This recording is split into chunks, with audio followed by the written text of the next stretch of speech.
ഉസ്താദുമാർക്കും അതേപോലെ തന്നെ ഓരോ മുഅ്മിനീങ്ങൾക്കും മഹാനായ എം.എ. ഉസ്താദിനെ ഓർക്കൽ അനിവാര്യമായ ഒരു സാഹചര്യമാണ്. കാരണം മദ്രസ എന്ന ഒരു പ്രസ്ഥാനം ഈ നാട്ടിൽ കേരളത്തിലുടനീളം അതേപോലെ തന്നെ കർണാടകയിൽ ഇപ്പോൾ ആ കേരളത്തിലും കർണാടക പഠിച്ചവരൊക്കെ മറ്റുള്ള നാടുകളിൽ പോയിക്കൊണ്ട് മദ്രസ എന്ന പ്രസ്ഥാനം അൽഹംദുലില്ലാഹ് വളരെ ഭംഗിയായി നടത്തിക്കൊണ്ടിരിക്കുന്ന ഈ സാഹചര്യത്തിൽ ഇതിനെല്ലാം തുടക്കം കുറിച്ചത്, ഇതിനെല്ലാം വിത്ത് പാകിയത് മഹാനായ എം.എ. ഉസ്താദ് അവர்களാണ്.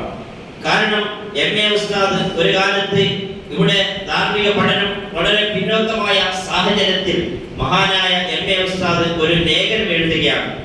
ആ ലേഖനം അത് പത്രങ്ങളിലൂടെ പ്രസിദ്ധീകരിച്ചപ്പോൾ ആ വിഷയം അന്ന് ആ കാലത്തുള്ള പണ്ഡിതന്മാർ അത് ചർച്ച ചെയ്യുകയും ആ ചർച്ച ചെയ്തനുസരിച്ചുകൊണ്ട് എം.എ. ഉസ്താദിനോട് ചർച്ച ചെയ്തുകൊണ്ട് അങ്ങനെ മഹത്തായ മദ്രസ എന്ന പ്രസ്ഥാനം ഈ നാട്ടിൽ രൂപീകരിച്ചത് മഹാനവരുടെ നേതൃത്വത്തിലായിരുന്നു. അതുകൊണ്ട് പ്രിയമുള്ള മുഅ്മിനീങ്ങളെ, അവിടുന്ന് പ്രത്യേകിച്ച് മറ്റൊരു സംഭവങ്ങളാണ് സ്ഥാപനങ്ങളുടെ മാതാവ് എന്നറിയപ്പെടുന്ന ജാമിഅ സഅദിയ.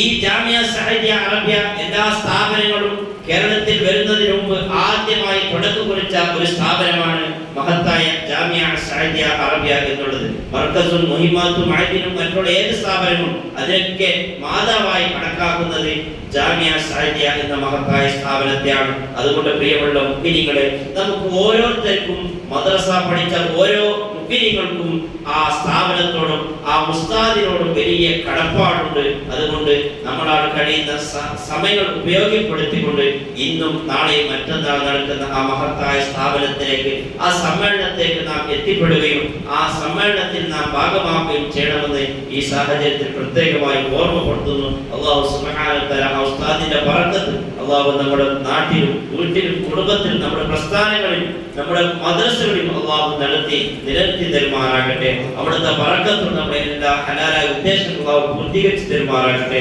അതേപോലെ തന്നെ